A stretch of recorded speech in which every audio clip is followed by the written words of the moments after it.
I hope you're doing well. Today we're doing something very new for my channel. I originally had this idea a while ago, maybe in 2019 or so, to pick my favorite read each month and share those 12 at the end of the calendar year. I still really wanted to do it for 2021. It got a little tough to do that because in 2021 I had months when I read a lot and months when I read absolutely nothing at all. I decided to share all of my favorites anyway. My main criteria was that it had to be something I started in 2021, not necessarily something that was first published in 2021. In this video, I'm also not going to make a case for the technical or objective quality of anything. I am not here to think. I'm only here for good vibes, feels, and fun, and that's what I judge to these works on. I am going to talk a little bit about my mental health, mostly in the context of reading, and if that's not a vibe today, because same, I'm planning on highlighting those sections in the video description so you can just skip over those parts. Without further ado, here are my favorite reads of the year 2021. Starting off at number 10, I picked Boys Run the Riot. This manga has my life in a vice grip. One of the things I immediately latched onto is this idea of using fashion as not only a means of expression, but also a tool for liberation. There is so much power in what we wear or don't wear, or how we choose to wear things. For better or for worse, our clothing is used to define who we are in the public eye. We have an assumption, for example, about people who wear suits and shiny leather shoes. We have an idea about the kind of person who wears irreversibly stained jeans and working boots, and as this manga showed, forcing someone to wear a certain school uniform can completely mess up how they express who they truly are. And this manga turns the traditional power given to clothing on its head, and it's perfect. I love that fashion is the lens the manga uses to help Ryo, the trans-mask protagonist, figure out how he wants to live his best, most authentic life. I love that the main characters have reclaimed clothing as something that can express who you truly are. I just love this manga so much. It celebrates so many important things: freedom, creativity, finding one's voice, validating one's differences, finding a label that fits you, or just living outside of all labels altogether. All are welcome here. You know, except closed-minded idiots and the like. At number 9, I picked my first of many webtoons, Tale. You can read this right now on Legend. Like I mentioned in my previous video, I suddenly became astronomically busy in 2021. I was so busy to the point where I didn't even have an hour of free time to myself because I had so many things to do. And during that time, most of my reading was in the form of webtoons during my commute every day. Anyway, onto this manhwa. Tale is the cutest thing I've ever read. Adorable, shy, blushing young women falling in love, plus flowers, cats, a university in springtime. What more do you need in a good story? Honestly, not much.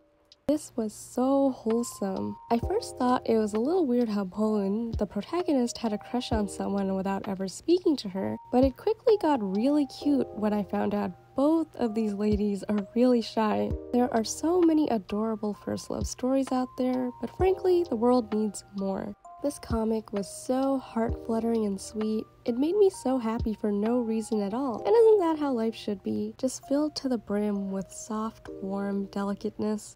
At number 8, I picked Magus of the Library. Like everything else in this video, this series has such a special place in my heart. On my list of fictional characters I would do absolutely anything for, Theo has a high spot. As of now, I've still only read volume 1, but I really can't help it if this one volume had such a strong impact on me. One of the biggest reasons why I'm so moved by this manga is that it's such a sweet love letter to books and bookworms. I love how imaginative and eager Theo is, and in some ways his love for books inspires me. When I was going through kind of a low mental slump recently, I actually reread some of this manga, and I was reminded of how much I love reading. You know, I felt really bad that I didn't do that much reading in 2021. Before the pandemic, I regularly read several volumes of manga every day, but I just don't have the energy to do that anymore. And as a result, I felt inadequate because reading was all that I had and I wasn't even doing that. But I distinctly remember rereading this manga and how it brightened my mood. I genuinely had fun. It was then that I realized a few things. I could definitely be a little kinder to myself. and that it's okay to just read a little bit or not even read at all. There's no point in feeling bad about what I'm not doing. I should just try to be a little better next time. Maybe I'm giving far too much credit to this one volume, but it is what it is. At number 7, I picked Twittering Birds Never Fly. The fact that this manga has been on my mind constantly, nearly every single day since I first started it, it feels like I'm becoming someone new after reading it because I'm carrying all of these feelings with me now. A lot of the BL I read does not give that much attention to the world around it. It's largely centered around the couple itself, but I absolutely love the rich and detailed world of this manga takes place in. It's so dark and vicious and gripping, and I almost feel suffocated by how tragic everything is. I know, all of this sounds terrible. Why would I like something that makes me so emotional? But it's that good. This manga dragged me out of my comfort zone and I fell in love with it. Tomeki is the cutest and most sincere manga character I've ever met. I would do anything for this puppy. And Yashiro, oh poor Yashiro, you complicated man. I'm so obsessed with these two. Their relationship is so fascinating, and I just want them to be happy, somehow. Yoneda is such an amazing author. Even if you're not interested in BL, check out her work for the caliber of her storytelling alone. At number 6, I picked The Apothecary Diaries. This manga has also completely rocked my world right from the beginning. I was immediately smitten by Mao Mao and her quirkiness. She's just so much fun to follow along. Cute, sarcastic, clever, inventive, all of the cool things. I'm so bad at explaining things in a way that makes sense, but I love how this manga also makes a lot of comments about the status and role of women in this society. Women, or girls if we're being honest, have to be so adaptable, quick-witted, and observant just to survive, which is not that different from reality to be honest. But I think rather than playing these situations off as norms, I love that Mao Mao, in her sincere weirdness, acknowledges how rough it is out here. As a foil to all of these inner court norms, she highlights how unfair life is. I need more quirky characters in my life, and she just hits the spot. All of the court mysteries she's asked to solve are genuinely so interesting, and it's so mind-blowing too to follow her thought process. I always have a smile on my face when I read this. It's so good, and I can't wait to read more. At number 5, I picked I Ship My Rival and Me, which is a manhwa adaptation of a novel with the same name. You can read it right now on Bilibili Comics. I think from the title alone, we can all tell just how hilarious this comic is. Oh my goodness, I was laughing the entire time. The story starts when our protagonist finds out that there's a community of people who ship him with his co-lead in his current drama, and he falls down the rabbit hole of fandom culture and the world of shipping and couple fans. He becomes a couple fan himself of his own ship, and his reactions and thoughts about his ship are just so funny. As a pretty serious fan of idols myself, I related a lot to what he was doing. Like seeing solo stans fighting each other and not knowing what's going on, reading fanfiction and having my life altered, interacting with fellow fans, and hunting for candy or sweet interactions between my idols. I felt both called out and validated. This comic is such a fun and silly time every single week. His co-lead / eventual love interest is also so adorable because he has a diary where he writes about his perspective on how the protagonist acts around him. I just love it all so much, and it brightens my day every time. At number 4, I picked For My Weirdo, which can be read on Tappytoon. You know, I struggled a lot with this one. This manhwa is easily one of the most depressing and heartbreaking things I have ever read. Every Sunday night, I wait for midnight to strike to read the latest update, and every single time it destroys me. And so while plotting this video, I kept thinking to myself, geez, why do I like this so much? Why is this so high on my list? And honestly, I couldn't fully figure it out. My heart just told me it belongs here. I tend to read wholesome, fluffy things. I think a large part of the reason why is that, broadly speaking, reading has always been a distraction for me. And I thought, why would I want to distract myself from my stressful life by reading stressful things? For My Weirdo and earlier Twittering Birds Never Fly were sort of my wake-up call that reading angsty drama is fine too. I'm actually still processing this thought and I don't know how to express it clearly, so please bear with me. I think I realized that while my wholesome and gentle comics eased my soul, angsty works were cathartic. All of the things I didn't feel like expressing in my real life, I could flesh out fictionally. Obviously, I have my own toolkit for taking care of myself, but in reading For My Weirdo in particular, I think I learned just how important fiction can be in helping me figure out myself.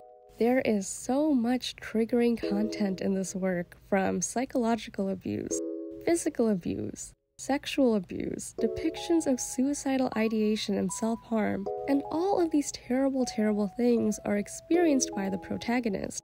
For the record, this manhwa does not glorify any of this at all.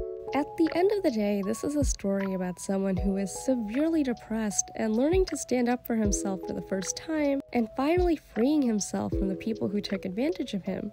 As awful as his experiences are, with each chapter I can tell Yua is slowly figuring out what he wants to do. And it's not easy. Treatment, healing, and recovery is never linear, and I appreciate that this work depicts his back and forth progress quite realistically, at least from my perspective. I think that's why I enjoy this so much despite how much it stresses me out. I genuinely am rooting for Yua, and I think it would mean a lot to me to see him escape his unfair situation and finally heal from his trauma. I hate seeing bad things happen to good people, even in fiction, but seeing good people come out of bad situations will never not move my heart. Wow, on to my top 3. At number 3, I chose Frieren Beyond Journey's End, which I believe is the most recently read work on my list. I literally read it in December, and surprise, surprise, it also changed my life. Like with many things in my life, I picked this up because I thought the cover was really pretty. I genuinely had no idea what it was about. Thinking about this manga makes me so speechless because I've never read anything like it. It's such a unique take on the fantasy adventure genre. The manga deals with a lot of things that I care really deeply about, such as the value of one's time, mortality, and how to cope with regret. The entire time I spent reading it, I couldn't help but nod along because all of these characters' worries resonated with me. Making an effort for the first time to understand one's friends, wanting to live a little longer for the sake of someone else, realizing maybe you were wrong about something and doing better next time, and so on. Mortality in particular really terrified me. I would immediately shut down a conversation if anyone brought death up. But I really love how gentle this manga was, if that makes sense. It just felt comforting. There were so many lessons in just this one volume, and it really touched my heart. I really wish I was better at expressing myself, but I genuinely had a pleasant and peaceful time reading this manga. In some shape or form, I do always want to be at peace, and I like how in this manga, even though Frieren isn't really perfect and doesn't fully understand relationships with others, no one is blaming her for it. She's learning how to empathize and honor her memories and her friends in such a gentle way, and we all deserve to live with this kind of gentleness, regardless of how much time we have. I really love reading things that put my mind at ease, and Frieren did just that. My second favorite read of 2021 was, without a doubt, Viral Hit, which you can read right now on Webtoon.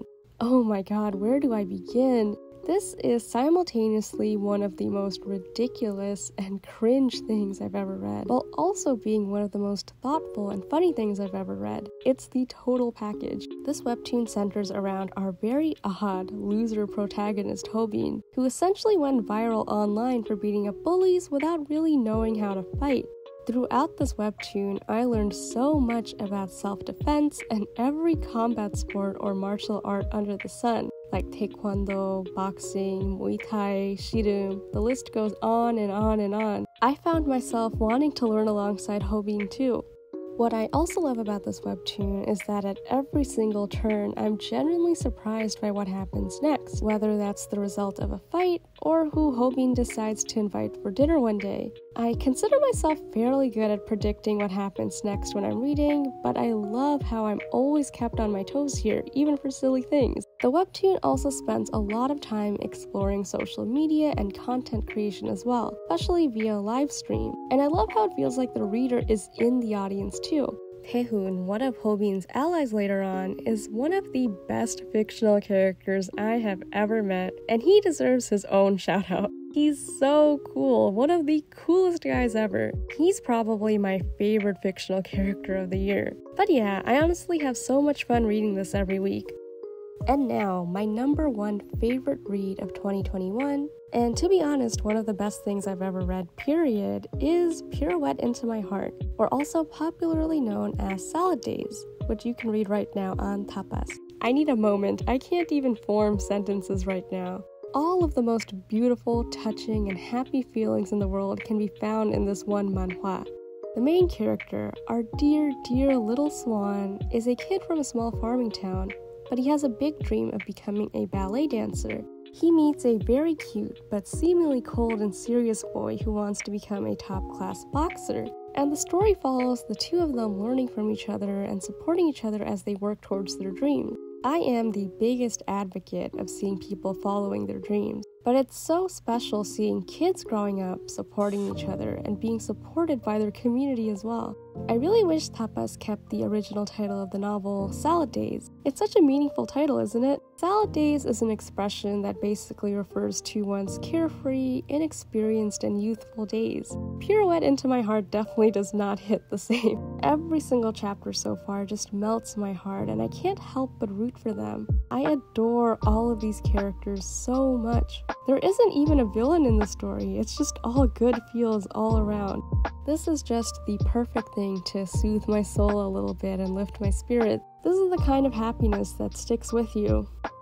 And with that, what a beautiful note to end on. Thank you so much for watching this video and for listening to me ramble about my favorite reads. Now that I'm reflecting back on it, all of these works are so near and dear to my heart, and so it means a lot to me that you took the time to listen to this video. I just feel lucky that I got to read some really touching things in 2021.